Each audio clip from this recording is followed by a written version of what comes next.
Comenzamos.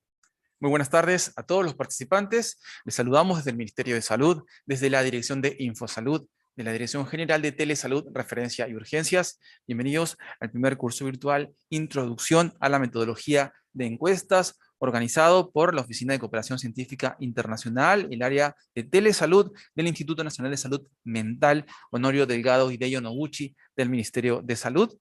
Nuestro ponente, el profesor, el doctor Rafael Nishimura, del Centro de Investigación de Encuestas de la Universidad de Michigan, desde los Estados Unidos.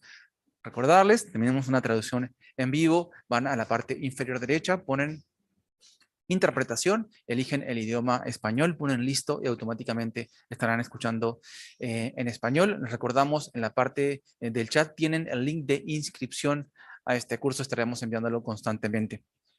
Doctor Rafael Nishimura, es un honor tenerlo con nosotros. El día de hoy es el tema métodos de recolección de datos. Doctor Rafael Nishimura, bienvenido nuevamente. Adelante. Gracias y buenas tardes. Welcome back to this fourth session of this workshop on Introduction to Survey Methodology.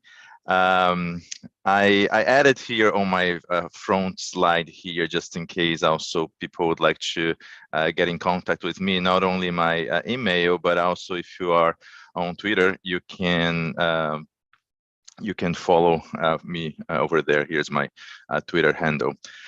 So as was said, today we are going to do something slightly different from what we've been doing over the past couple of sessions, where we specifically focused on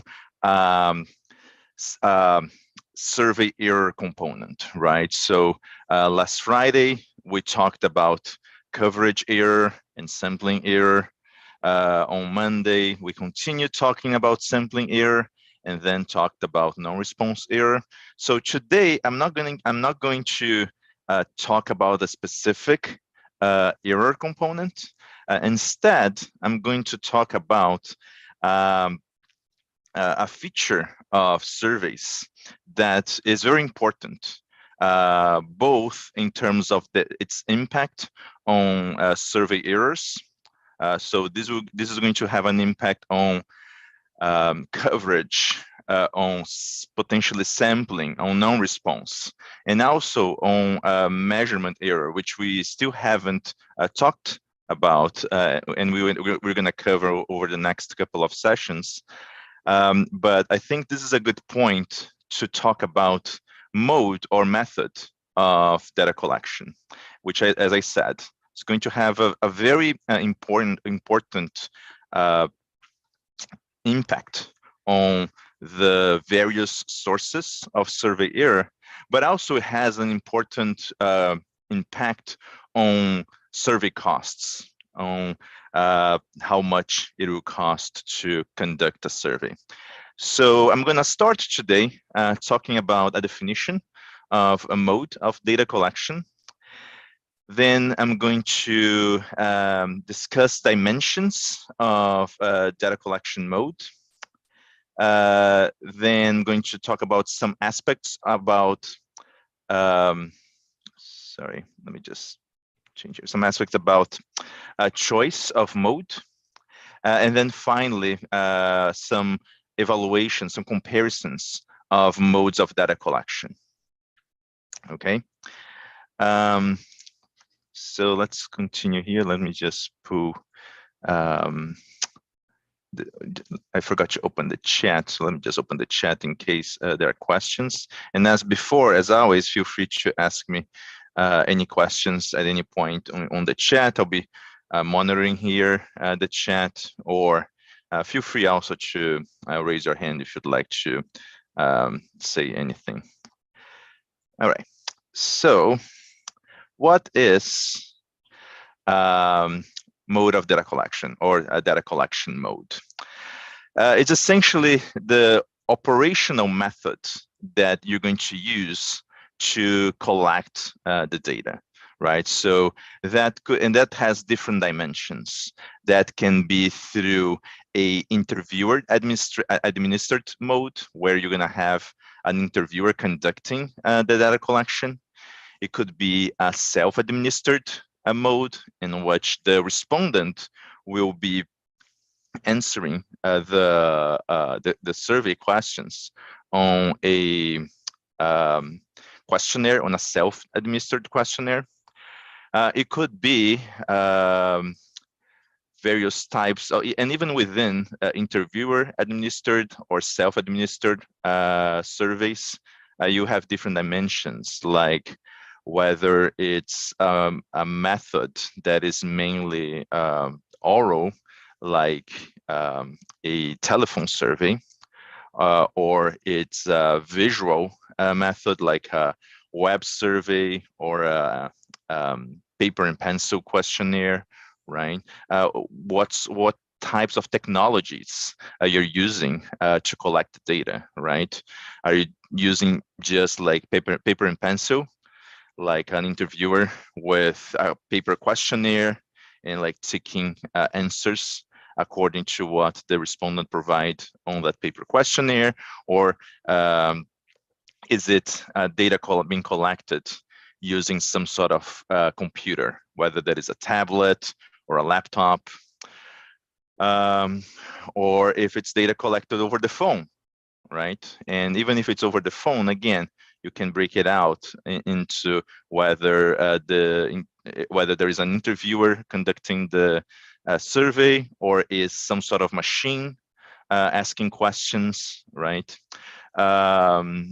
Web as well, right? Like, does it make use of internet? So there are various dimensions involved on the method that you're going to use to collect data in surveys, and we're going to try to discuss a little bit about some of those, and how the decision of which method to use have an impact on various sources of errors in surveys, and also on costs. So this is going to be one of the highest impact decisions that you make when implementing a research design. So like, what method of data collection to use will probably be one of the most important decisions that you're going to make, both again in terms of the errors that are going to be associated with that type of mode, but also with the costs, right? So I was thinking about survey errors and survey costs from that perspective. As I said, it affects the sources and types of survey errors that can occur, and it affects its implementation in terms of cost, right? Like monetary cost, but also in terms of time. How long will it take to implement the survey using the mode of data collection that you chose? The mix of personnel, right? Do you need interviewers? Do you need programmers for the questionnaire? What kind of management do you need, like, for the project? Right, so it has also a very big impact on what is the type of professionals that you're going to need to use to collect data using a specific type of mode of data collection. And it requires considerations of the different sources of errors and costs associated with a specific mode to make that decision. Sorry, I'm looking here at the chat. Someone saying, excuse me, Veronica Valentin, do you have any questions or comments?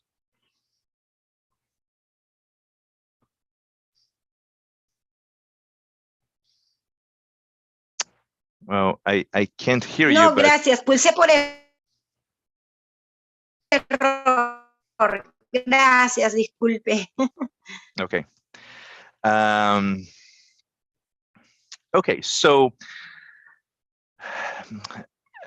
primarily in the early days of survey research, primarily there were only a few modes of data collection available to be used, right? So there is the face-to-face or personal visit surveys, where you conducted a survey, right? Like going into, for example, someone's households, or like some sort of place where you can actually conduct the survey, like personally with the respondent. I'm not so sure how much mail or postal surveys is used in Peru, but at least here in the United, I know that in Brazil is not a very common type of data collection, but here in the United States and in some other countries in the world, mail surveys are also quite prevalent because of certain features of them. And even if it's not over there, you might at some point consider doing that. And telephone surveys, right? Like that, especially over this past couple of years during the pandemic, even in countries where typically was not, telephone surveys were not being used, some organizations had to look at that option because face-to-face or in-person surveys were not possible because of the pandemic, right? So telephone surveys, like it's, again, it used to be very common here in the United States and also in some other countries, especially in Europe. Not so common in a lot of like countries in Latin America and in Africa, in Southeast Asia, but with the pandemic that changed a little bit. And even countries that didn't have a very long time tradition of telephone surveys, they started considering it because of a lack of a better option. And all of this modes of the collection, face-to-face, mail, telephone, they have some sort of computer-based equivalent, which I'm going to go over in the next couple of slides. In recent years, we also have seen proliferation of modes, of new modes of data collections, and I'm going to be talking about some of them in this presentation. But on top of that, there has been also some variations of existing methods. So we're going to see that when you talk about face-to-face surveys, there are different types of face-to-face surveys. And like over the past several years, we have seen like different types of like ways to collect data face-to-face, or even by mail, or for telephone, not so much, but in a way there has been some variations. But on top of that, we also have seen mixes of modes, something that we call mixed mode design. I'm going to discuss that later today, but essentially the idea is why only consider a single mode for a survey? Why maybe not use multiple modes of data collection? Why do you have to only stick to a face-to-face data collection? Maybe we could consider a face-to-face data collection for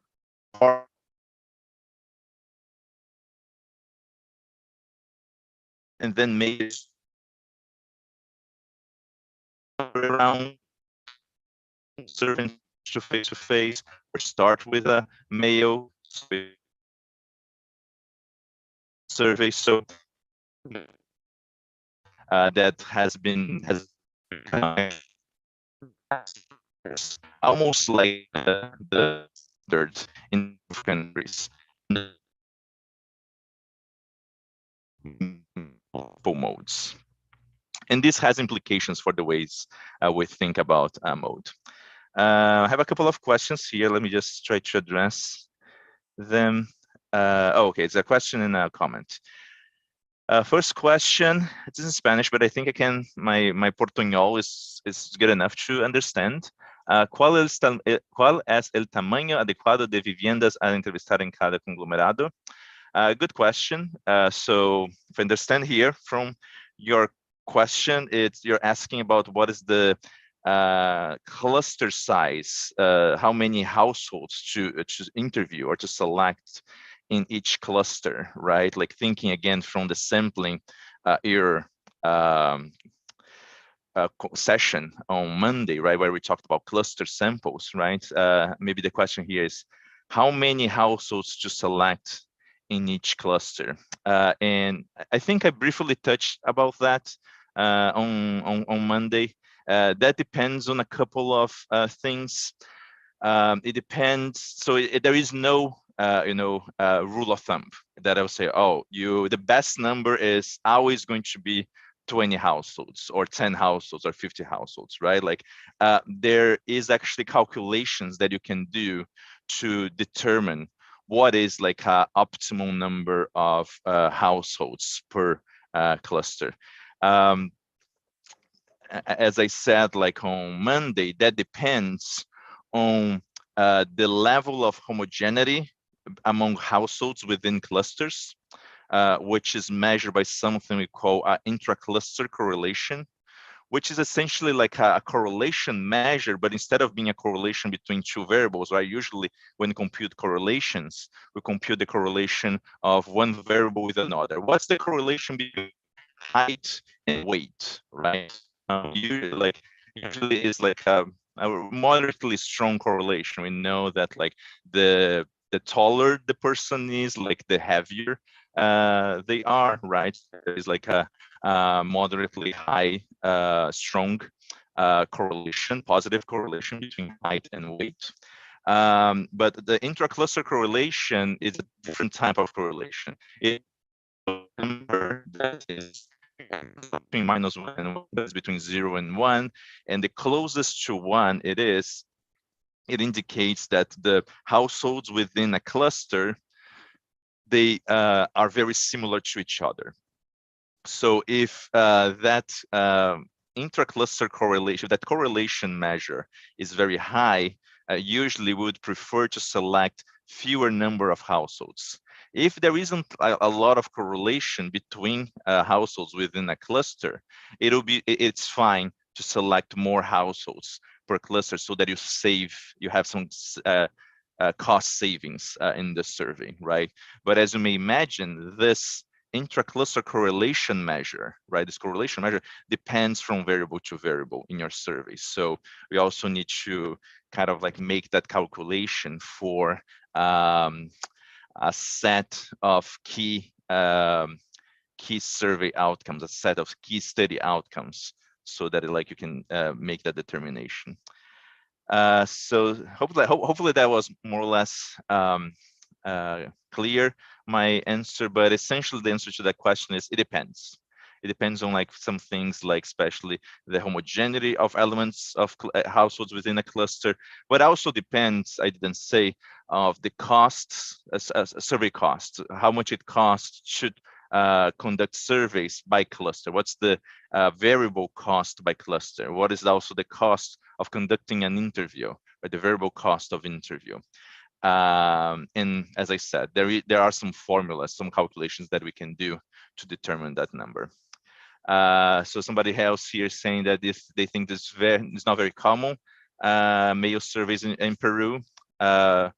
Oh, but Google Forms, okay, yeah, Google Forms is a different type, right? I mean, it is kind of like a web survey, right? And we're gonna talk a little bit about that. But yeah, that's like that's what I would expect. As I said, in Brazil, I know it's not very common, and I suspect that a lot of like countries in Latin America, mail surveys are not that common. But I'm going to discuss them because I think there might be some reasons historically why we don't use mail surveys in some countries, or in a lot of countries in South America or in Latin America. But I think that it's a possibility, and we should at least consider that in our toolbox, in our toolbox for surveys. So let me just show you a little bit of the evolution of survey technology. And like I have like this it looks like, apparently at least, a quite complicated figure, but I'll just walk you through a little bit of like how technology was kind of incorporated to surveys, to, you know, and especially to modes of data collection to improve the quality of the data we are collecting. So as I said, right, like primarily before, we really looked or thought of like three main data collection modes: mail, telephone, and face-to-face, right? And I like to divide here the dimension of self-administered and interviewer-administered modes. And like, although we're gonna see that there is some, it's not clear-cut, this separation, we're gonna see that there will be also some self-administered modes like on this lower part of the image here. But at least among these three methods here, usually we think of mail as like a mode in which you're gonna have some sort of self-administered questionnaire, and telephone face-to-face, usually modes that you're gonna have an interviewer administering the survey, okay? But let's start with mail here. And you see that like there is this continuum here, right?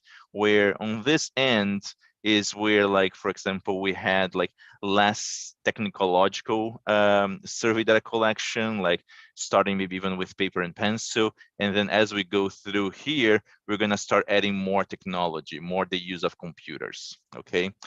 So with mail, you can think that, right, like at the very beginning, we were just sending before letters to addresses, right, with a paper questionnaire, where whoever was receiving that mail on their household would take that questionnaire and fill out the survey by filling out the questionnaire and then mailing it back to the survey organization, right? Like a very there used to be very typical, and it's still used nowadays. It's not that like it's not being used anymore.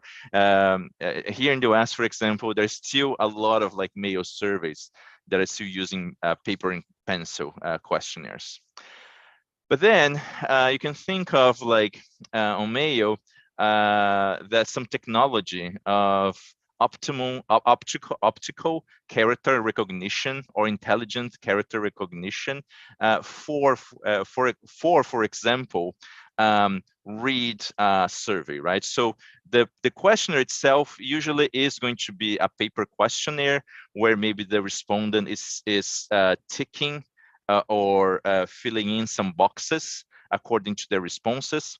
But instead of having someone doing the data entry, right, a human being doing the data entry in a computer, you might have like this technology here that would read the questionnaire automatically to get the answers on the computer, instead of having, again, a human doing the data entry. This is less prone to something we didn't discuss a lot, but we call as processing error, which is error due to processing the data, right? So data entry is like a type of processing error. And then like you can think of another type in a way of mail surveys, even though I don't think it's very used, is used at all these days, by fax, right? Where maybe they receive the questionnaire by mail, but they, instead of mailing back the questionnaire to the survey organization, they receive a telephone number where they would have the option or sending the responses by fax, by a fax machine.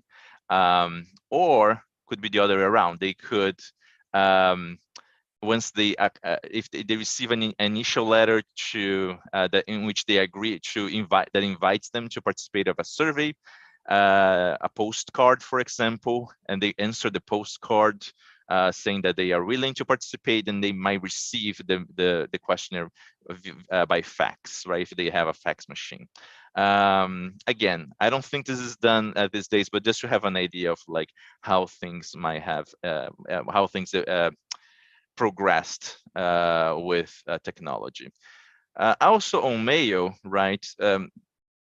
This is a little bit before my time, but I know that there were some organizations that did this, where they would, instead of sending a paper questionnaire, they would send a disk, right? Like, I don't know how many of you still remember, right? Like, but those floppy disks that you would, that like before the CD-ROMs were around, like where you used to input data or read data, right? You could think of also sending CD-ROMs by mail. I'm not sure if there were any organization doing that, but there was at some point like the possibility to not send mail questionnaires, but send the questionnaires by a disk, and then the respondent would put that disk on their computer. They would answer. They save their answers on the floppy disk and mail back the disk. So a very rudimental kind of use of technology, or at least like for us today, but there was pretty revolutionary back then. But I'm not sure how many organizations really use this. But something that really became more prevalent is the use of emails, right? So you can think of email as a type of like mail survey, but like electronic mail. And the complication of emails is that you would need somehow a list of emails for your population. So this is not very commonly used for general general population or household surveys, but for specialized populations like members of a professional association, or clients of an organization, in which they have the emails from all of their clients or the emails of all of their members. One possibility is to send by email a survey invite, where it would contain a link, a URL to a survey, a web survey, right? So we get here to the web surveys, and then like the respondent would answer that survey on another platform, like on a website or something like that. One thing that has been done that is very common nowadays, I myself am conducting some of the studies, at least here in the United States, is something that we call a mail push web survey, in which we select households and send to households an invitation by mail, right, on a letter. We explain on the letter what is the survey about, like gives all the explanations about like participation, and if the person agrees to participate on the survey, they, similar to the email, they would go to a URL. We would give them a URL, or these days we also provide a QR code, right? Like those kind of like square-like images that you can scan with your cell phone, which would redirect them to web survey, right? So that's another possibility. You send by mail a letter with like a link to a survey, and if the person on that household would like to answer the survey, they would just go to that link.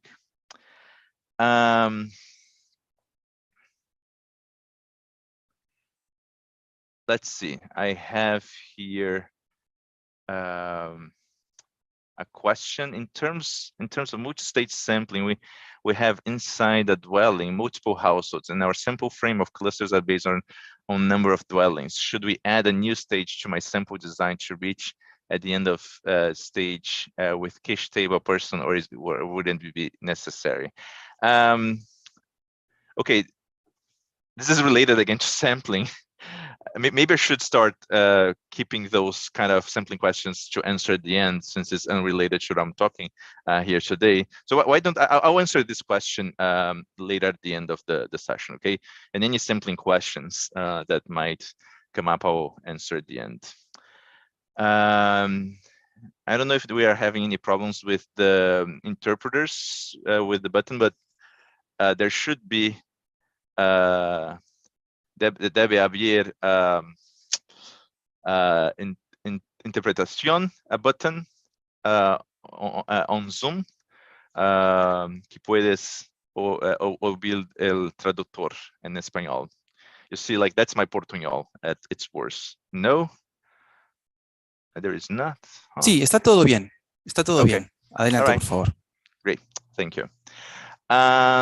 So, by the way, something that I didn't mention, but there are like these web surveys, right?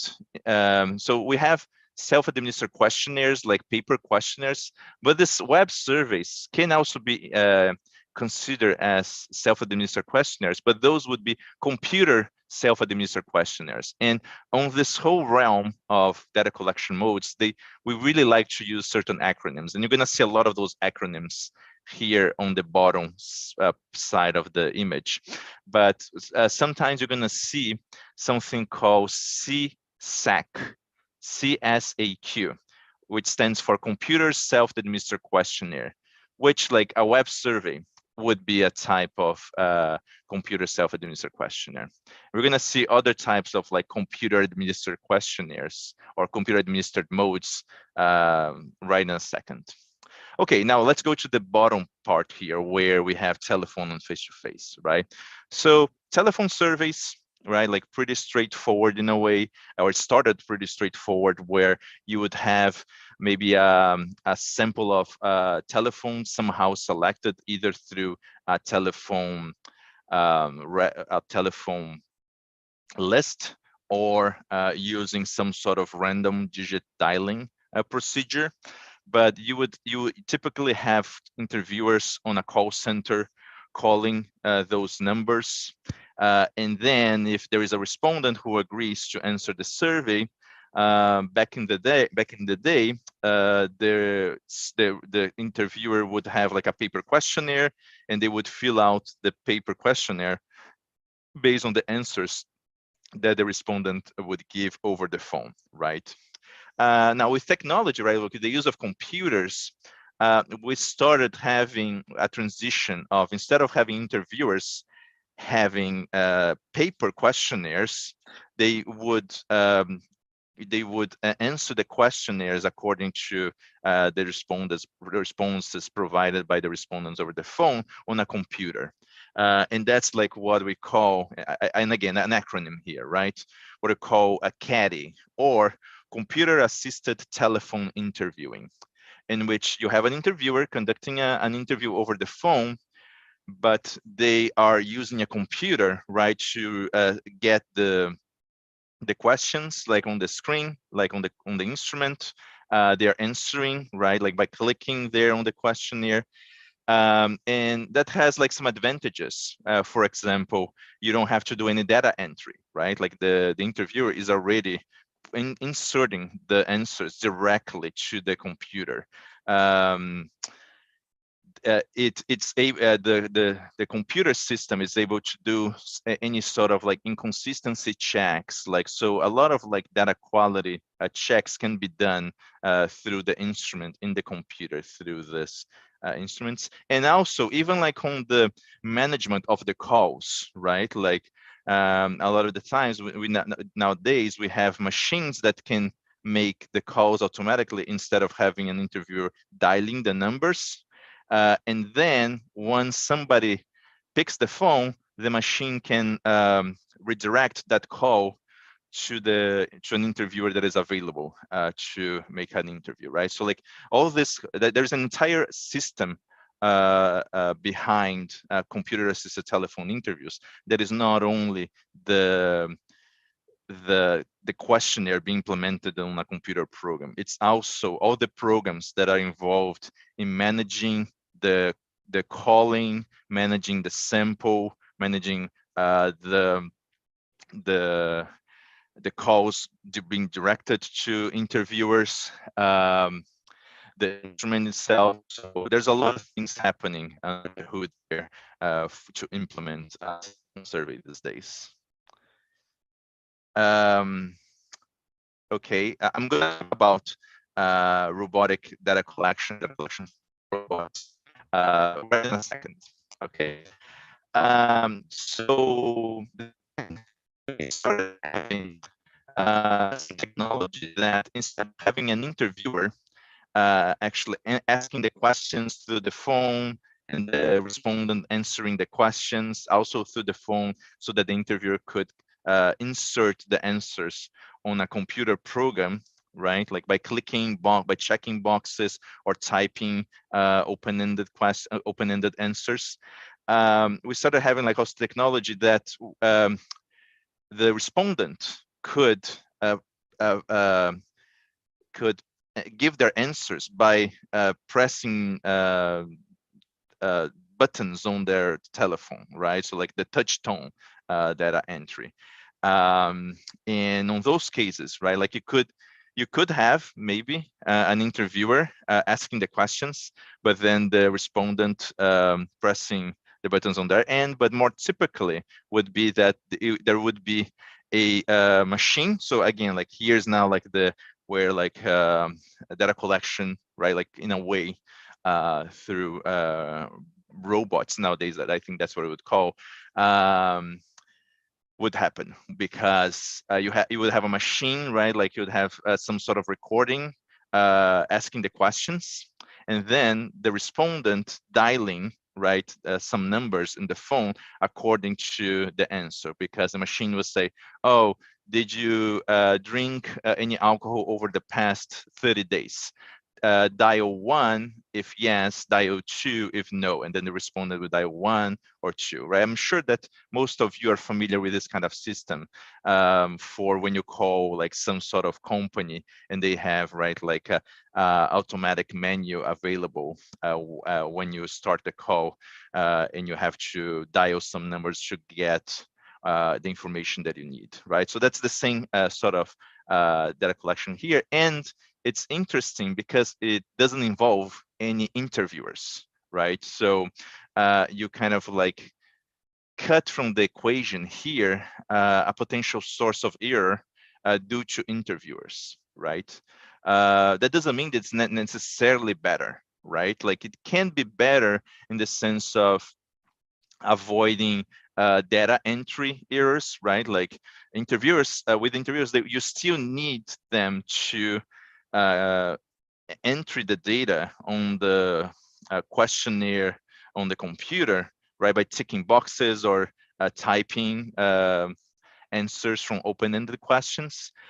But sometimes they might, choose the click on the wrong option, right? So with this more direct way of data collection, we can avoid that.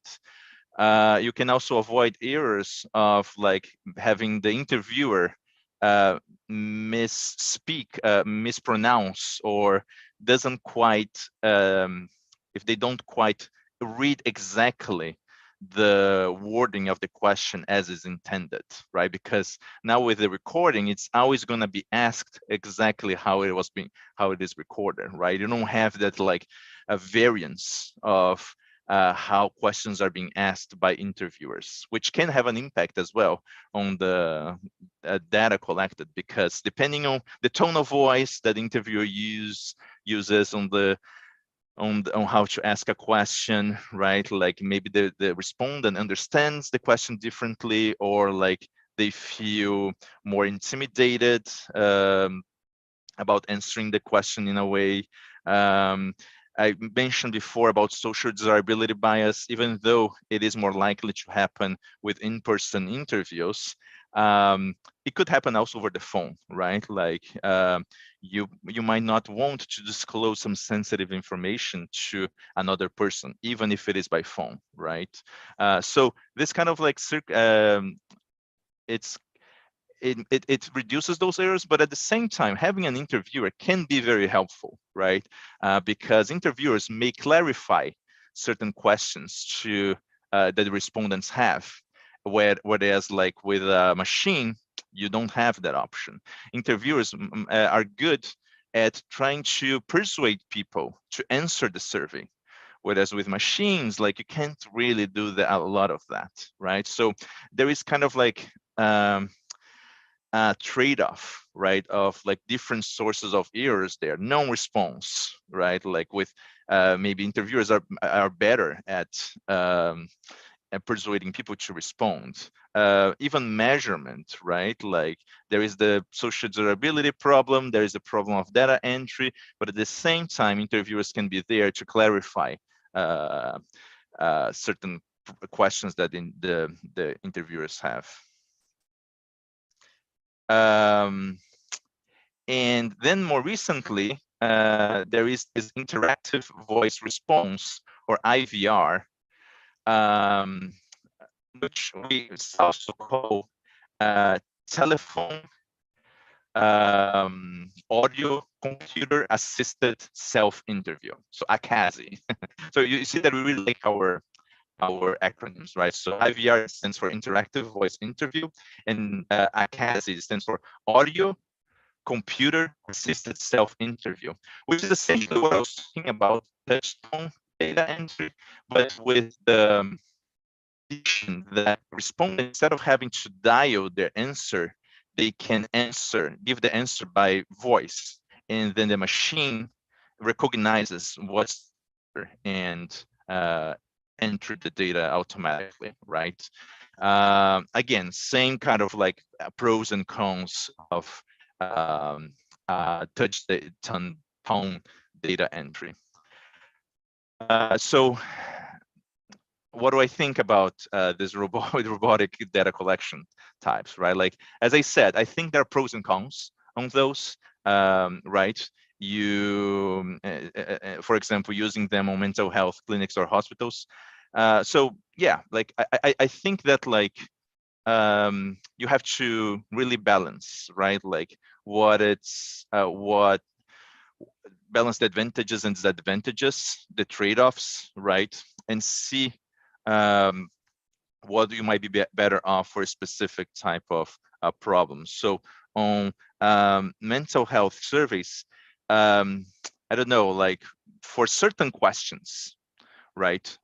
You might maybe answering, maybe having this data collection that is more that uses a machine instead of like an interviewer might be better, because your respondents, the person who are answering the questions, and in mental health, you have quite a few of those sensitive questions, right? They may feel more comfortable providing sensitive information than like to a human being that it might like be somehow have some sort of judgment about them, or they don't trust another person. I could also see a case for people who don't trust in machines as well, but like I think in general, what we know from previous research is that people tend to provide more honest answers on self-administered modes, and like a machine is a type of that kind of mode than to an interviewer. But on the other hand, right, like interviewers can be helpful, right? Like especially for mental health kind of questions, because you might ask, oh, did you I don't know, do you suffer from this particular condition, right? And the person says, I don't know, I've never heard of that, right? What is that? So you could consider, the interviewer could clarify those questions to them.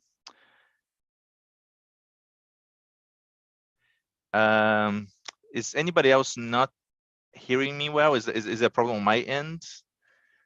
Moderador, can you tell me if like my audio has been cutting today? If it's my connection? Sí, está muy bien. Adelante. Okay, great, thank you. So it might be like on your end. Thanks. So I have another question here. Para realizar encuestas telefônicas é necessário contar com diretório atualizado. Em nosso caso, nem as mesmas companhias usuárias contam com diretório assim, a qual origina que el 40% de los números proporcionados ya no existen, están descontados. Yeah, you're absolutely right that like, well, let me let me step back a little bit, right? Like with telephones, right? Like I mentioned this, I think, a little bit before, right? There are different ways to conduct a telephone survey, especially with respect to sampling, right? You could either have a telephone directory, right, where you're going to sample telephones. And on that sense, you're absolutely right that you would need up-to-date telephone directory with a good coverage of the telephone numbers in the country, and that might not be true in a lot of places. I know that's not true, for example, in Brazil and here in the United States. Like we don't have like a very good telephone directory, but there is an alternative to that, like which is what I mentioned, that is called random digit dialing, in which like you literally generate random telephone numbers with a certain limitation, right? You're not going to generate telephone numbers with digits that do not that you know it does not exist, right? Like I assume that there's some sort of area code in Peru, right? So you would not generate a random number with an area code that it doesn't exist in Peru. You would restrict your generation of digits to generate a random telephone number through this procedure to ranges of telephone numbers that you know it exists. So of course that this type of methodology can be quite there can be quite a lot of effort, because a lot of it, unless you have some sort of other information that can improve the generation of your telephone numbers, a lot of even if you generate telephone numbers within ranges that potentially exist, a lot of those random numbers are not going to be active numbers, right? Just because they were not assigned to a user, they are inactive. So what I call pure random digit dialing is quite inefficient, but it is a way to conduct a telephone survey without using a telephone directory. Okay, it's just that like you need to try to find ways to improve the efficiency of that telephone number or digit dialing, random digit dialing generation, so that like you improve the rate of working telephone numbers. And there are ways to do that. Like there are ways that has been used here in the United States for over 30 years. It's just a matter of like whether the type of data that we have available here, for example, in the United States, if you have available in Peru. And one of them is using as an assistance some sort of telephone directory, but you're not only stick to that telephone directory, you expand from that by generating more random numbers. Okay, so now we go to face-to-face, right? Where again, back in the day, it would consist of having an interviewer with a paper and pencil questionnaire, and the respondent answering the questions that the interviewer asks, and the interviewer would answer then, like by marking on the questionnaire what are the corresponding answers. With the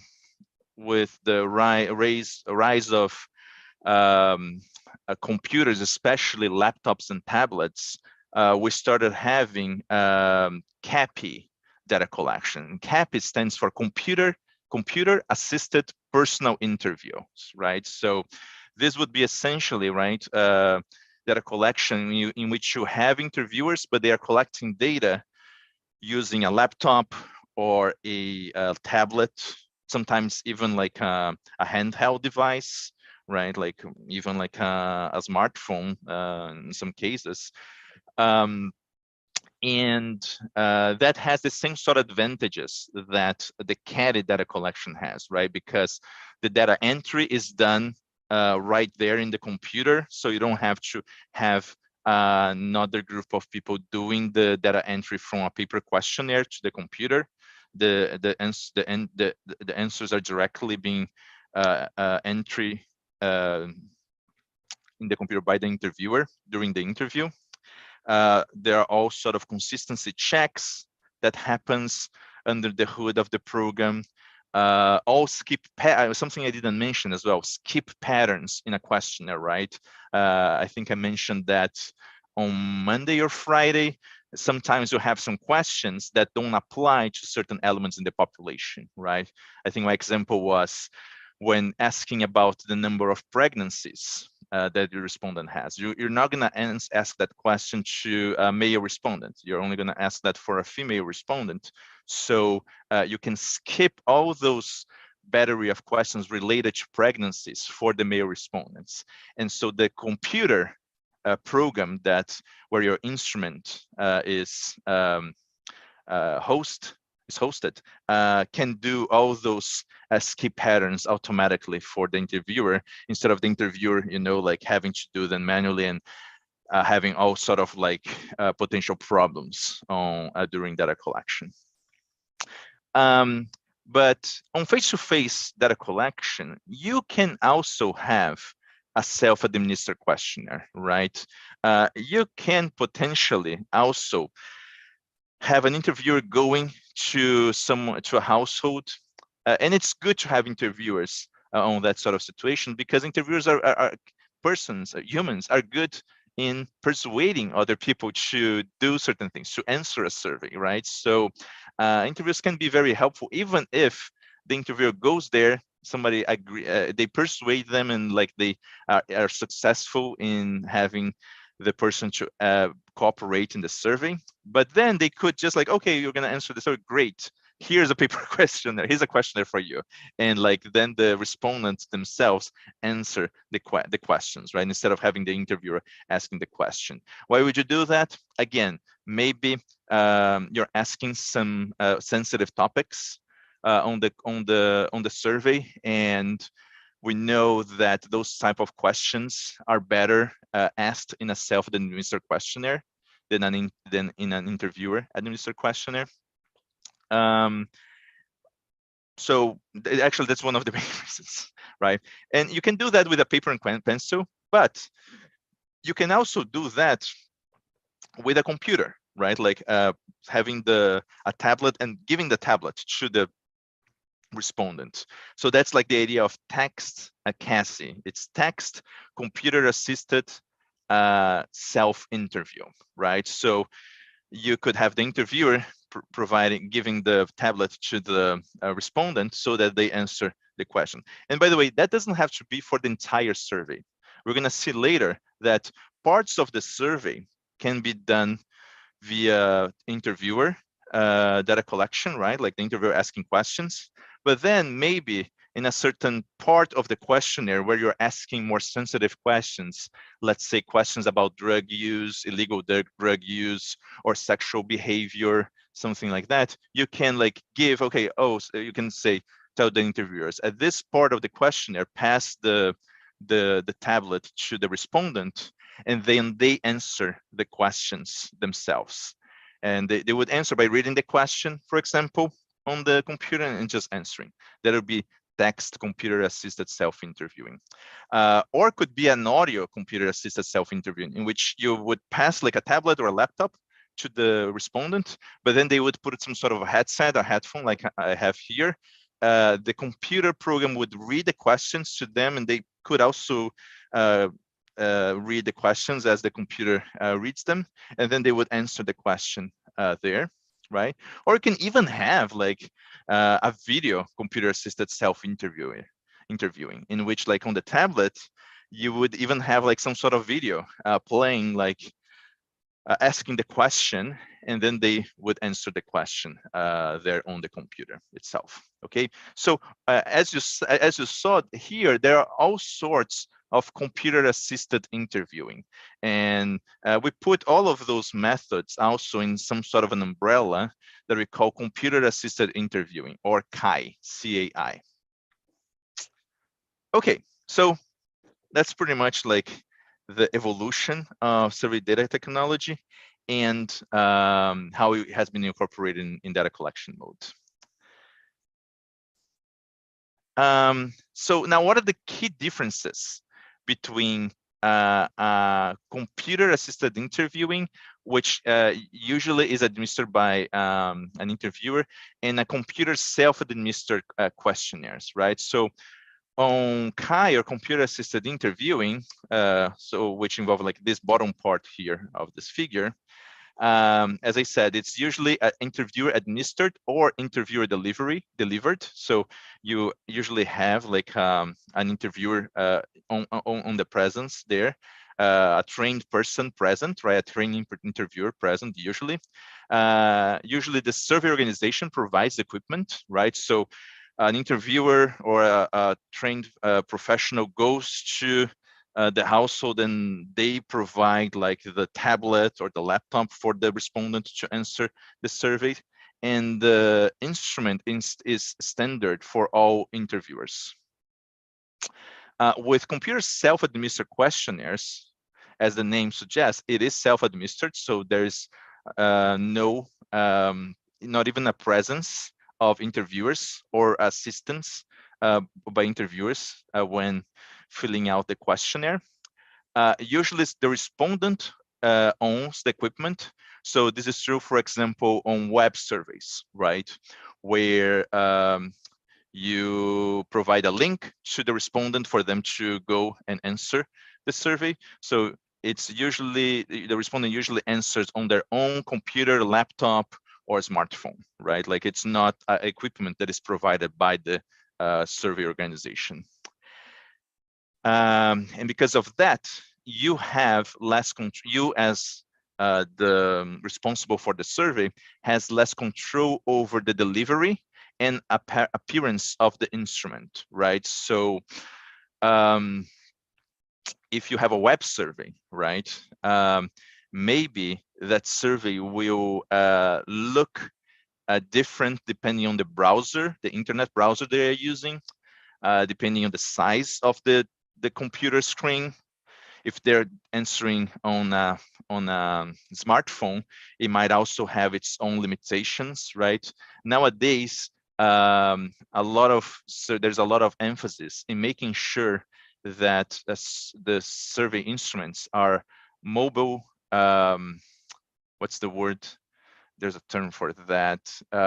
But the idea is that they are optimized for cell phones, so that like if a respondent is answering the survey either on a computer or on a smartphone, that the survey is somehow adapted to account for the size of the screen, right? Like the options that they have, like on a smartphone, you only have like the touch-based option, even if they are typing on a virtual keyboard, whereas like on a laptop or a computer, you have a actual keyboard, right? You have your mouse. So you have to account for all those types of features when thinking of computer self-administered questionnaire, especially on web surveys.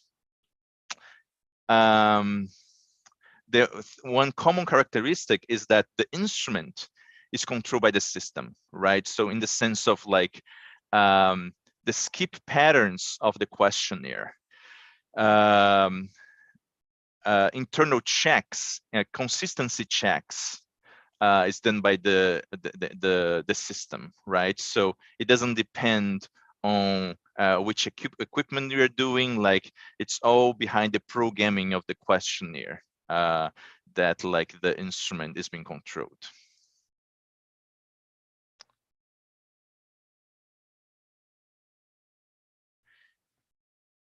Okay, and I said that like more recently there has been like some emerging modes, like one of them, and actually this like has already been happening for quite a while, mobile web, so like web surveys, but done on your smartphone, right, your cell phone. There has been also some usage of SMS, so answering surveys via text, where usually you receive the questions via SMS, and then you type, and like the question is again, have you smoked over the past 30 days? type 1 if yes and 2 if no, and then the respondent type 1 or 2 and send back the answer via text, via SMS. And that can be self-administered, so that the questions are being asked are being sent by a computer program, or you can actually have an interviewer right there typing the questions and waiting for the respondent to answer. And when they answer, they type the next question. If the respondent doesn't understand something, they can ask for clarification for the interviewer, right? Video, right? That's has been something that was emerging before the pandemic, but now, especially after the pandemic, there has been a lot of interest of conducting surveys via video teleconference, right? So we're using programs like Skype or Google Hangout, FaceTime, or Zoom, right? Just like we're using here. I have some colleagues here at the University of Michigan that have been doing some research on the use of video interviews on surveys conducted via web. And again, that can be done using a live interviewer, right? So that's one of the conditions that they're looking at, right? You have a live interviewer doing an interview just as we're doing here, right? Where I would be the interviewer asking questions, and you maybe would have your camera on, maybe not, but you would be answering your questions. Or it could be a recording of an interviewer, and then after the recording is over with the question, the respondent would answer the question in a box, right, that would appear below the video, for example. And they've been even looking at for the recorded videos whether it makes any difference on having a human interviewer being recorded, or if it makes a difference with having an avatar, right? So some sort of avatar of a person asking the question, right? So very interesting things. So that's the idea of virtual interviewers, right? So it's a computer animated interviewer in a way, right? And some of you might think it's silly, right? But it can make a difference, right? This goes back to that social psychology area in surveys of the interaction of a human being with another human being and answering questions, or the human being with a machine of answering questions, right? There can be there can be an impact on how people answer questions, and therefore an impact on survey errors, right? And so there has been quite some research done in recent years on that matter. And as I said, right, I was just saying that we really need to understand the impact of new technology adaptation, right, on response quality. One thing actually that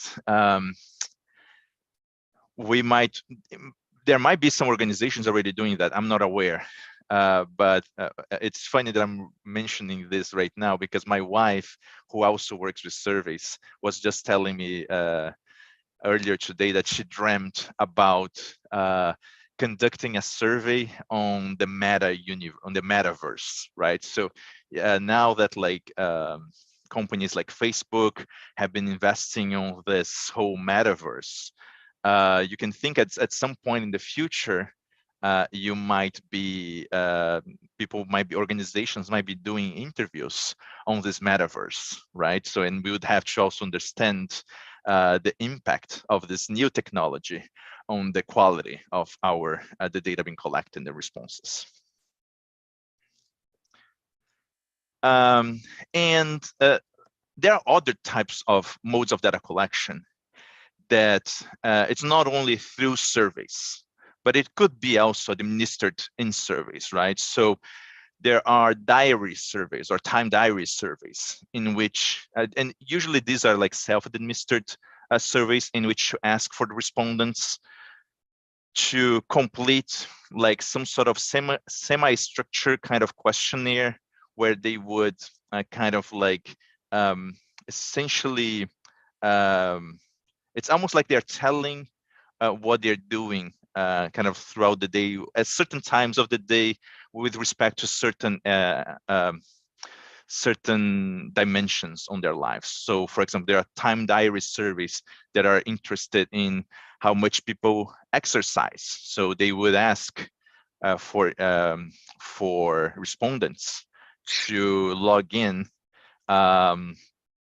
whether they went for a run, they went to the gym, they did any sort of exercise, right? Like they would answer that either on an app or back in the day on a questionnaire, on a paper kind of like form. These days, actually, what a lot of surveys are doing are providing wearable devices like Fitbit or like those smartwatches, so that instead of actually having the respondent providing that answer, you're collecting this data passively, right? Like with the data being collected by that wearable device, by like the smartwatch, this smartwatch, for example, right? So that's actually, this is a brand new, but like a pretty recent type of data collection mode. Then I have some colleagues looking into that more recently in the context of surveys. You also have administrative records, right? Like you can collect some data by asking the consent of your respondents to get records, administrative records from themselves. So like one typical example here in the United States, at least, is asking the consent of respondents to get access to their taxes records, right? Their tax records. But you can think of other types of records to try to get access to. You can have direct observation as well. This is like very common on some other areas in social sciences, where you have like a researcher, instead of like asking questions, they would just like observe the behavior of people. Like this is very common studies like of, I think it's called ethnography studies, where you have a researcher kind of like, and they tend to be more qualitative studies, where they would observe the behavior of a family or something. But you can also think of direct observation on images of like recordings of in grocery stores, for example, and you can collect data from that. Or like nowadays with again, big data, right? Transactional data, so data that you that happens on social media, or like interactions with websites. Like that's another kind of like type of direct observation. One thing that I forgot, by the way, to mention about diary surveys is audience media measurement, right? So some survey organizations, they used to measure audience, or media audience, by having respondents answering like what TV shows they were watching at certain times of the day, what newspapers or magazines they were reading, right? Then they started, they for TVs at least, they developed this kind of like devices that they would plug into the television, and it would capture that data without actually having the respondent log the information on a diary, right? So like, again, another way to collect data. Physical measurements, right? Like, so there are some surveys, especially health related surveys, that make certain measurements, like they measure the height of the respondents, the weight, sometimes some biomarkers. So by collecting a sample, a blood sample, to get all sort of like measurements, that is like this bio data collection. is becoming very common in a lot of studies that I've been involved. Data scrapping is another way of data collection, right? Like not necessarily involving surveys, but nowadays, again, this is related to big data in a way where you write computer programs to get data from various websites that can be like from social media, for example, like Twitter or Facebook, Instagram, but could also be data from Google, for example, search keywords, as I mentioned when I talked about the Google, right? And I'm gonna talk a little bit about mixed mode designs.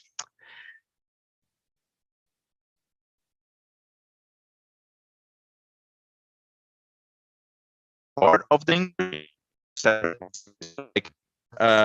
I think that we are trying to become we're trying to implement things that is not so single one-dimensional, right? Like nowadays I think that surveys are becoming like one feature of a larger effort data collection, where you have surveys to collect more specific information that you are not able to get from other sources of data.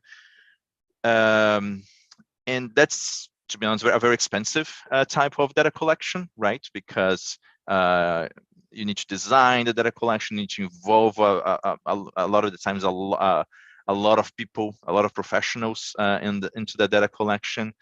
And then you need to do all sort of like data processing and analysis. Whereas like with data scraping, for example, you don't need like not even half of that.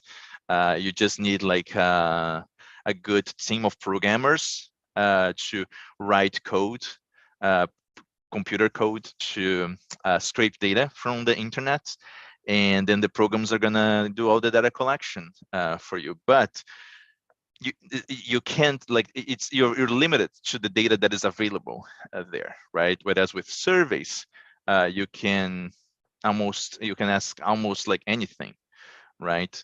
So I think we're really thinking of like surveys as like one piece of a larger effort to in data collection, right?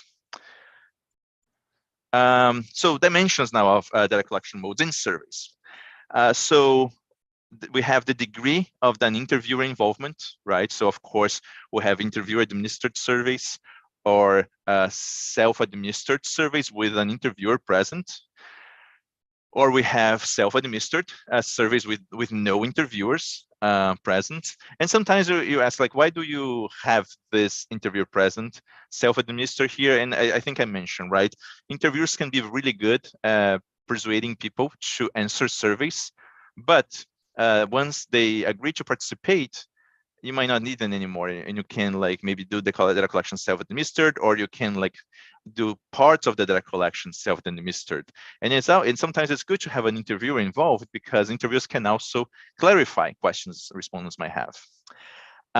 You can also, there's also the degree, a dimension of degree of contact with respondent, right? So you can have a direct contact, so face-to-face interviewers, that's a type of direct contact. Indirect, for example, like telephone, mail, or web surveys, right? Like somehow you have a kind of a contact with the respondent, but it's not like as direct as a face-to-face, or no contact at all with respondents, right? Through, for example, direct observations, like some types that I was referring before, like watching the recordings of grocery stores, for example, or through administrative records, or passive collection of organic data, which I've been calling big data, right? Like the data available on the internet that you can somehow scrape from various websites. Another dimension is channels of communication, right? Oral only. So telephone surveys is an example of oral only channel of communication, because all of the data collection is done, right, like orally. Can have oral and visual. So for example, you can do a face-to-face survey, which is a lot mostly oral, but you can use show cards, right? You can use some like supporting materials to assist respondents to understand certain concepts that might not be very clear to them. Web surveys is a great, it's another good example where you can have like the survey being asked by a machine, like via a recording, or by a video of like an interviewer or like an avatar, and then like you also have the visual, right? Because they are seeing the interview or they're reading the questions, right? Or visual only, right? Well, like as like a mail survey, or even a web survey that you don't have any recordings, where like the interviewer, the respondent, sorry, is mostly answering the questions by reading the questions on a paper questionnaire or my web survey, and then answering as well on the instrument. And another dimension is who has the control over the pace and flow.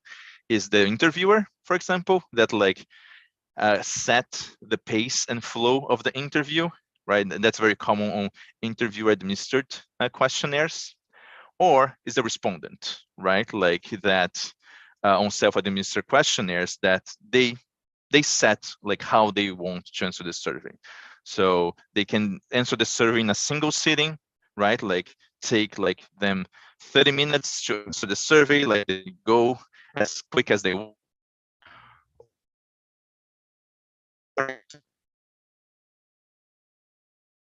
Set it aside, go walk, come back, have dinner, go back to the survey, answer the questions, go to bed.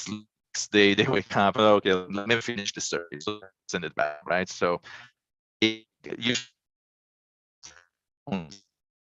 over the pace and flow.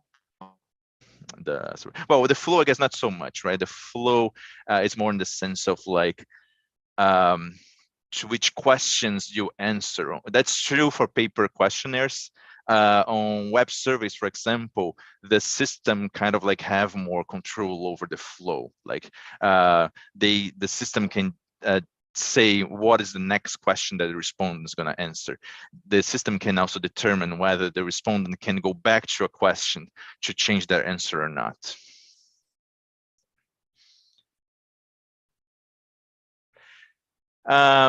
Other dimensions of data collection, degree of privacy for the respondent. So there's low privacy, for example, on intercept surveys where you are conducting the survey on a shopping mall, on a grocery store or something, right? Like that, you're doing the survey in a public area, right? Or a group administered survey.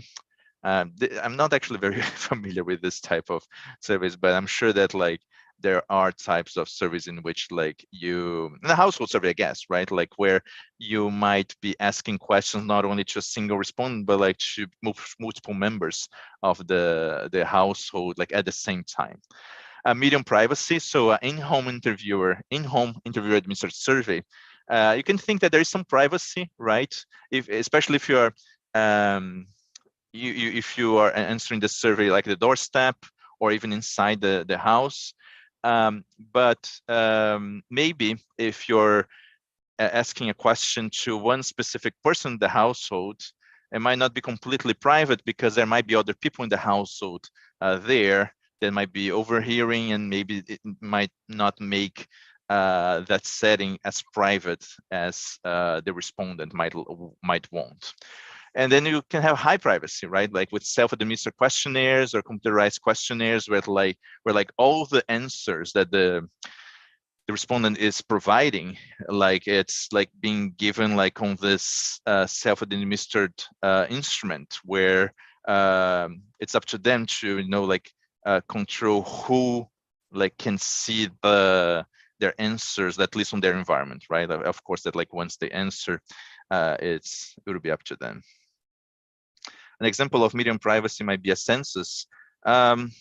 Yeah, I mean, if the census is being conducted like in home, as I believe that will be the case in Peru, that's the case in Brazil, for example, with an interviewer, yes, that would be like a medium privacy type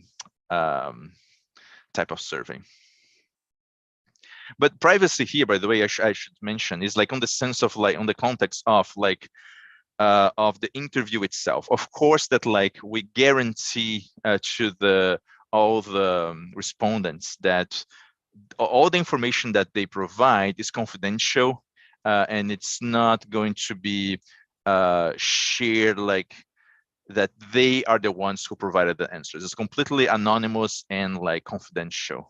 Privacy here is more in the context of like the data collection, the interviewing process itself. Degree of computer technology use. So I already mentioned that a lot, right? You can go from completely no technology use with mail or like with paper-based methods, right? Pencil and paper, with data collectors using technology. So like this is the case of those computer-assisted interviewing modes in which the interviewer using like the computer to assist them on asking and recording the answers, right? Like on computer-assisted telephone interviews or personal assisted with. Wait a minute. What's the? I said CAPI, computer-assisted personal interview. Yes. Respondents using technology supplied by the survey organization. I already mentioned that, and respondents using their own technology. All right. Now we need to choose, we need to make a decision. We need to choose which is the appropriate mode, right? So what is the appropriate mode to choose for a particular research question? That's affected by many factors, and I'm gonna go over that in the next slide. And the other question is, what is the impact of a particular method of data collection on survey errors and costs? Which I'm going to mention that over the next few slides as well. So given a particular mode, what effects to expect with respect to sampling error, coverage error, non-response error, measurement error, and more importantly, maybe how to minimize them or overcome them. So choosing mode, sometimes the choice is dictated by the topic, right?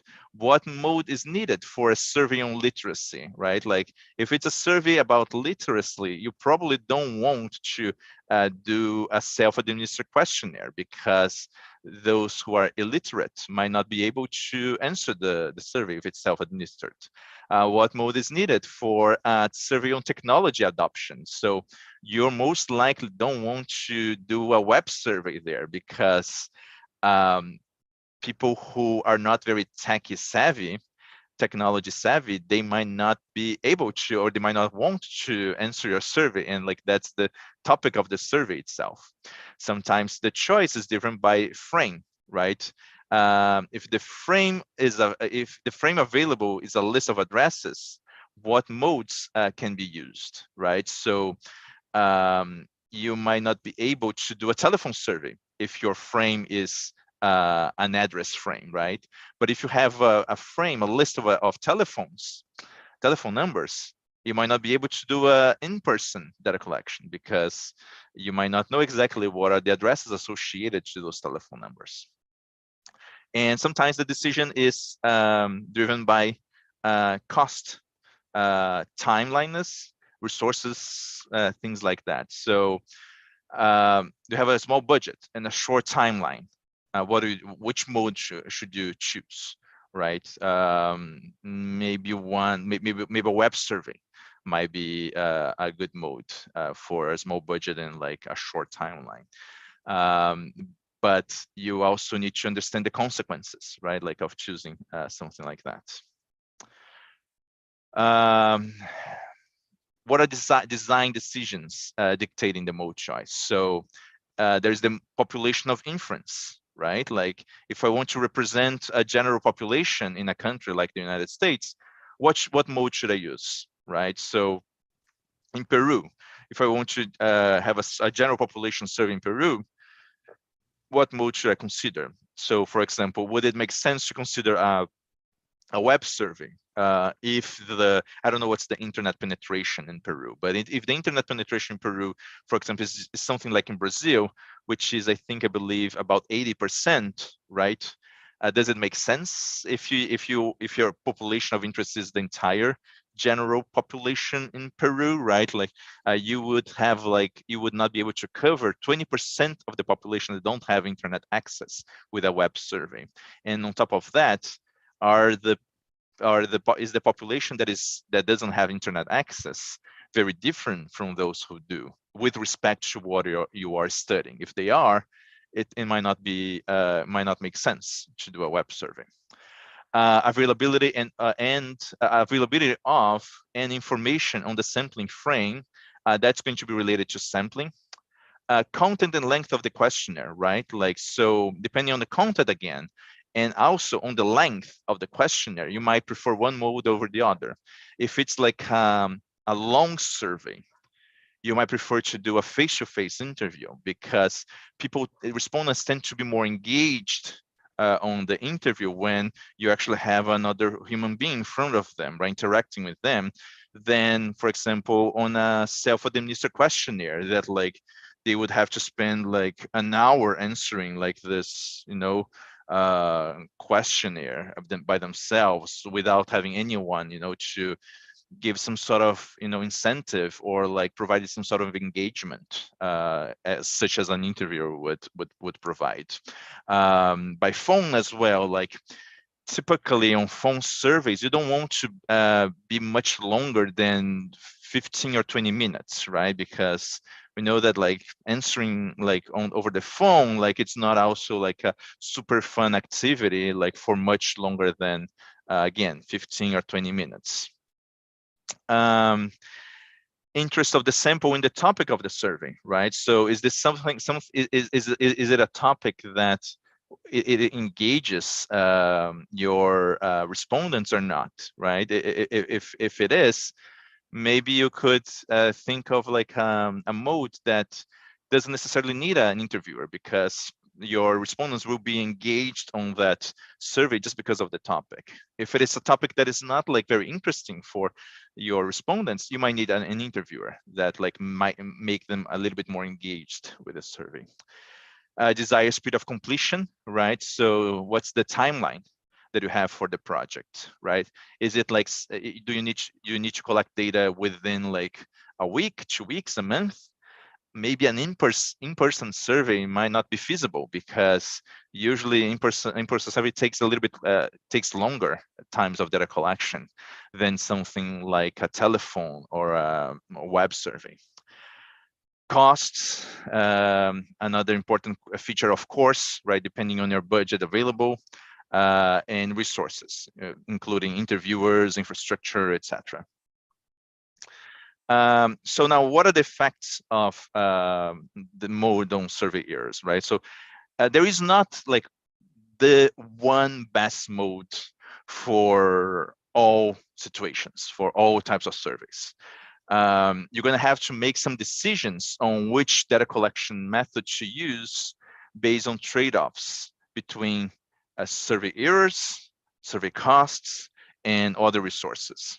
So this is something that I think I keep repeating myself, but like this is really like what involves the decision of data collection mode. Like, what are the implications with respect to survey errors of that mode of data collection?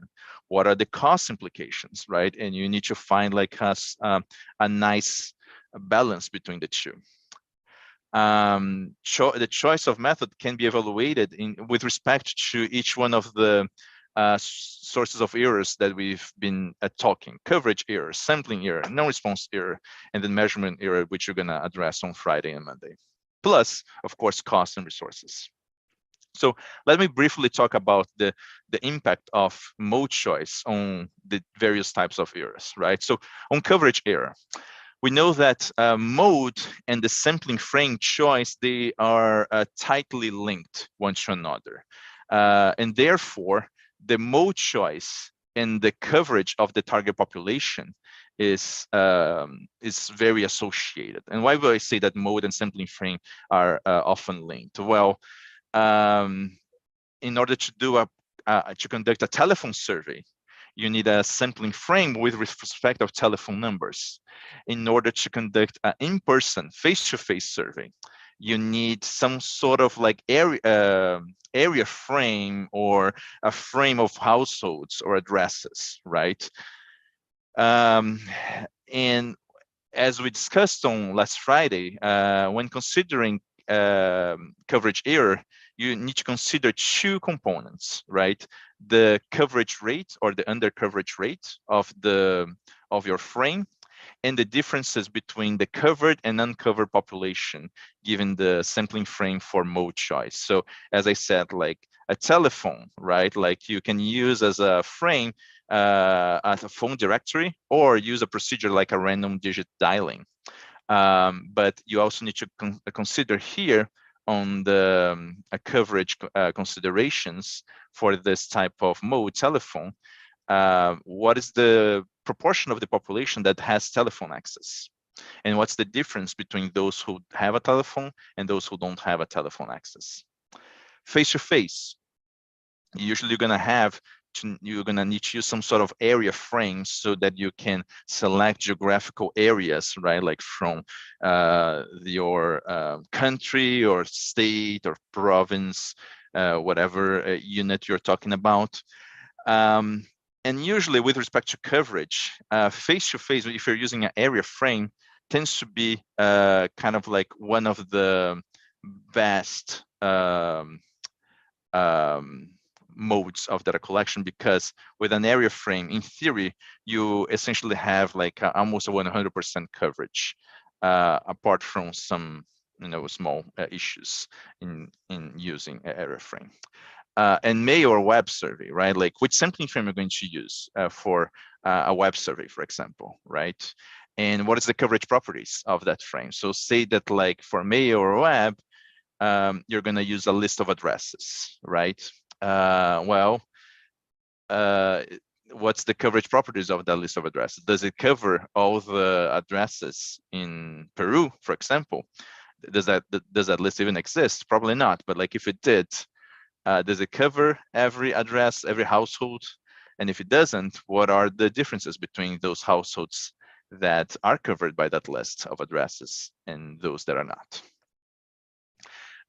Sampling, what's the implications of choice of mode in sampling?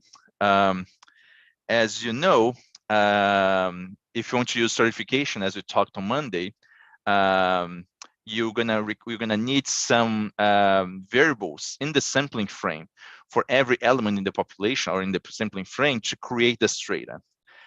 But certification has that advantage that it reduces sampling variance, right? So say that you want to stratify by age and sex, you need to have age and sex information in the sampling frame for every element in the sampling frame. With area frames that have been mentioned before, which is usually used for face-to-face or sometimes mail, you can use aggregates of geography as information for certification. So I mentioned last Monday, you can use region, right, as a stratifying variable. I think in Peru, I gave an example of using the 25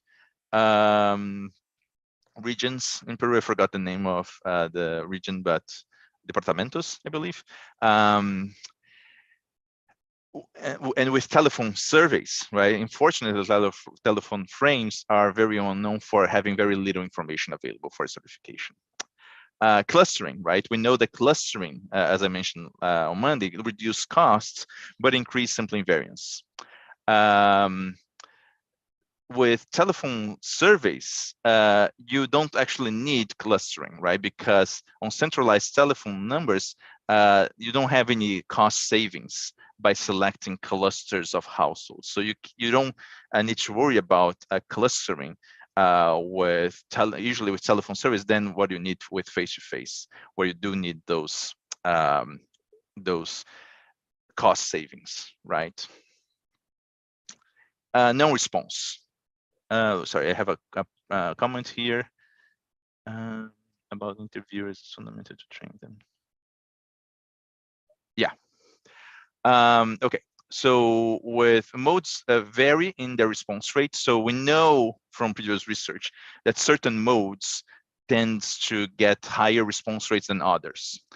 So we know that interviewer-based, interviewer-administered surveys tends to lead to higher response rates than self-administered modes, right? So we know the face-to-face surveys tends to lead to very good response rates because you have an interviewer there trying to convince another person to respond to the survey. Whereas we know that web surveys or even telephone surveys, they tend not to have like some very high response rates. Modes vary in the source of non-response, right? Like the type of non-response. Like remember, like contact, refusals, capability to do survey. Different types of modes have like different restrictions. For example, on face-to-face surveys, you tend to have more non-contact problems due to access restrictions, right? Like of apartment buildings or gated communities, right? Whereas with telephone service, that's not really a problem, at least like not with respect to this access restriction. And it's important to identify the sources of non-response, as I said, right? So that like, okay, yeah. So sometimes it's difficult to separate what is non-response and what is non-coverage, right? Especially like in mail, web, and telephone.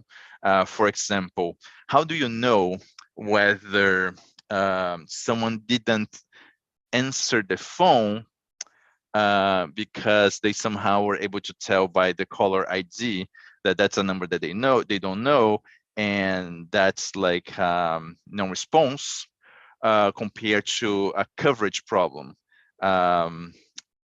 in which like you are actually not being able to select someone, right? Like conduct an interview with someone because they don't have a telephone access, right? Like, so sometimes it's like, again, can be a little bit confusing.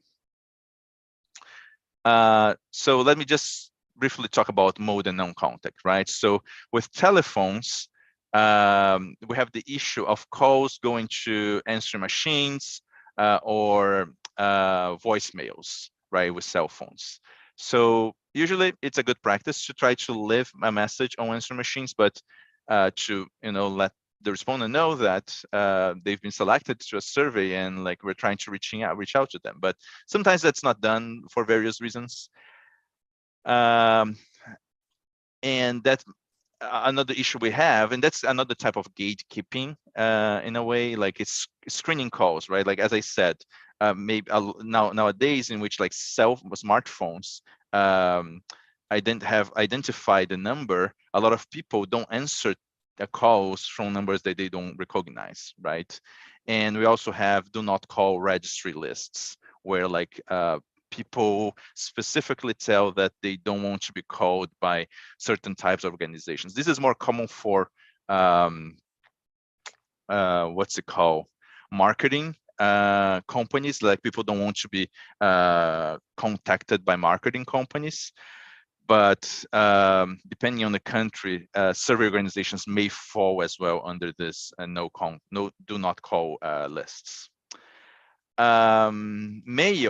With mail surveys, the amount of mail received could vary by income or urbanicity. So we know that like urban areas have better mail coverage than rural areas.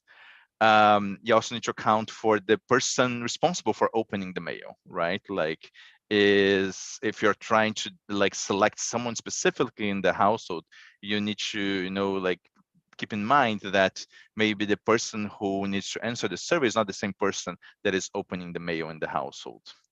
And there's also the amount and type of mail unopened, right? So nowadays, I don't know if that's a problem in Peru, but at least here where I live, I get a lot of mail that they are most like with marketing materials, right? Like people trying to sell things here. So a lot of the times I barely see like what's on the ladder, because I know that it's just like advertisement, which I'm not interested, right? So we really need to try to distinguish ourselves that like we're not actually trying to sell anything. We're trying to actually conduct surveys, collect data for especially for the things that like a lot of you are doing for the public good, right? Like for to establish public policy, to understand certain types of like conditions, like for example, mental health conditions, to again, like create public policies to potentially also advocate for treatments, for example, right? So it's important to differentiate surveys from advertisements and sales kind of things. Choice of mode on measurement error. So sources of measurement error, we didn't talk about that. We're going to talk about that like on Friday, but you can think of that measurement error include like things like respondent, the instrument or questionnaire, the interviewer, the method of data collection. So right now in the context, all of this affects measurement error. And so the way measurement is affected by mode of data collection is kind of indirect, right? So in one way, interview administration, interviewers are good not only to achieve higher response rate and to avoid unit response rate, but they also tend to produce better data because of auditory nature of face-to-face interviews. So they can kind of like act as like someone who is making sure that respondents that are keeping respondents honest in a way. Like by keeping honest, I mean like that they're making sure that respondents answer all the questions, that like the answers that they give are not like in a web survey where like a respondent is trying to just like answer the question as fast as possible, so they're not even paying attention. Like with an interviewer, that sort of behavior happens less frequently because it would be quite awkward, right? Like having like someone trying to speed an interview with another person. I mean, a lot of the times they would just like interrupt the interview and say, "Oh, sorry, I don't have time right now. Come back another time," right? Like instead of like trying to answer the survey as quick as possible. But interviewers also motivate respondents to adequately answer questions. They probe inadequate responses. So sometimes, right, like the interviewers can make sure that like the responses that are being given are within reason. For example, if somebody says they have 50 children, the interviewer is going to say, "Wait a minute, did you say 50 children?" Like, let's try to let me try to understand like what is your answer, right? Like, so it's 50 children, or like of your own, or does that include, for example, children that are adopted, right? Like, so they try to clarify some things that like might not have been fully understood by the respondent, or sometimes they are just clarifying something that like it was not actually precise, right? And as part of that, interviewers can provide feedback, clarify questions, and difficult terminology. But interviews are also part of a social context, right? So the interviews can lead to biased responses to sensitive questions. As I said, like that whole issue of social desirability bias, where like a respondent might provide untruthful answers because they don't want to disclose to the interviewer certain kinds of behaviors that are not socially accepted. And there's also like this thing called interviewer variance that we're going to be covering that more on Friday and Monday. But essentially it's because of the behavior of interviewers, because interviewers tends to have certain types of like behaviors that differ across interviewers. Sometimes the answers that different interviewers are given by respondents are given in a way that So the answer that a respondent gives to an interviewer might be different than they would give to another interviewer, just because of the certain characteristics or certain ways that the interviewers ask the questions, right? And so you really need to try to address that through proper interviewer training to make sure that like you minimize that sort of like issue. Telephone and measurement. So telephone, right? Like it relies exclusively on auditory communication. So you cannot use any visual or memory aids or nonverbal cues by the respondent. Sometimes like respondents don't quite understand the question. So they make like a funny face or like something, I don't know, right? So, but over the phone, the interviewer cannot really see those kind of like visual cues, right? So they cannot act proactively to try to anticipate any issues that the respondents might be having. It's difficult to control the environment in which interviews takes place. So you would like respondents to be in, you know, like a calm environment where they can speak freely, but you don't really have control, especially nowadays with cell phones, right? Like maybe a respondent wants to answer the survey while they're doing their morning run, right? But that might not be the best way to answer a survey. But you don't really have a lot of control over what is the environment where the respondent is. You have the control over the interviewer, right? Interviewers are usually on call centers, but not respondents. You don't have a lot of control. Respondent motivation and burden. So as I said before, you want to keep probably interviews over the phone on the shorter side, because it's not like, research shows actually that respondents tend to be burdened by like long questionnaires, especially over the phone. And you also want to avoid complex questions. And there's also the issue of centralized versus dispersed telephone facility, especially nowadays with the pandemic, right? We experienced a little bit of that. So here where I work, we have a call center where interviewers conduct telephone interviews. But during the pandemic, we had to make accommodations, and now interviewers are actually conducting interviews from their homes, right? They log into the system using a virtual connection, but they are on their homes conducting the interview. So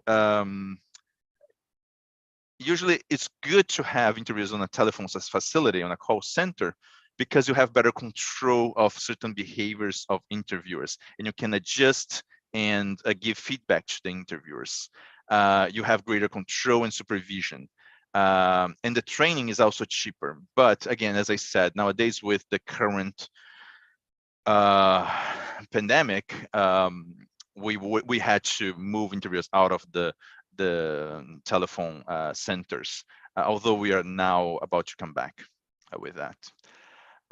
Self-administered and measurement. So again, same thing with length of interview and complexity of questions. Like you want to make sure that on self-administered questionnaires, self-administered modes of data collection, you don't have very long questionnaires and not very complex questions, because you don't have an interviewer there to engage and clarify questions respondents might have about like very complicated questions, right? Like as I said here, you might have a lot of more like satisficing. Satisficing is like that behavior of like trying to answer the survey as, you know, fast as possible, like with not thinking very carefully about the questions, just to be done with that, right? Like that's the idea of satisficing.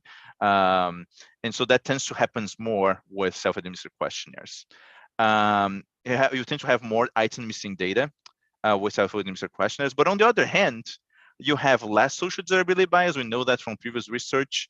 We don't have any interviewers effects because we're not using interviewers. You can provide visual aids.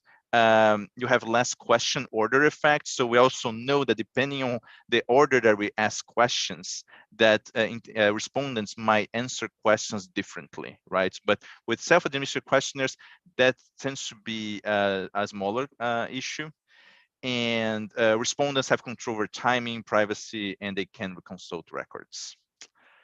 So choice of mode in terms of instrument, I already said a lot of that, right? Like you have to consider the length of questionnaire when choosing a mode with respect to instrument, the complexity of the instrument, open-ended questions. We know that certain modes tends to provide, respondents tend to provide better and longer open-ended answers to open-ended questions than other modes.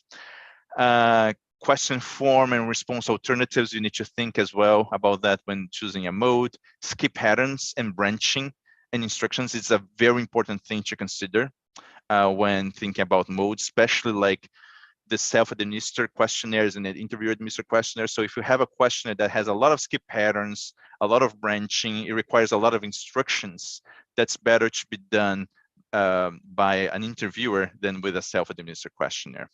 And also error checks and range checks, right? Like with computer-assisted interviews, you have better quality data because of those checks than with like self-administered or interviewer-administered questionnaires that don't rely on computer-assisted modes.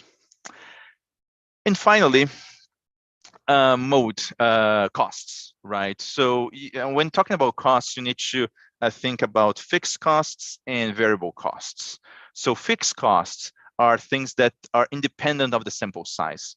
For example, the programming of a questionnaire, for instance, right? Like it doesn't depend on how many respondents you're gonna have. Like that's going to, the program is gonna be the same.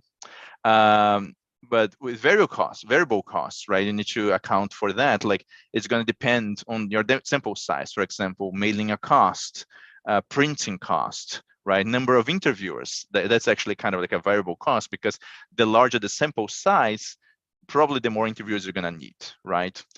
And that's related to staff requirements, right? Like if you're going to use an interviewer administered mode, you're going to need to hire interviewers. If it's only a self-administered questionnaire, you might not need interviewers, but you might need to rely more on computer programmers and project managers, although like project managers you're gonna need no matter what, like especially more actually for interviewers. You need to think about hiring, training, and supervision of interviewers, right? If you're using interviewer-based mode. Costs of follow-ups, for example, like callbacks and email reminders, and the speed of implementation.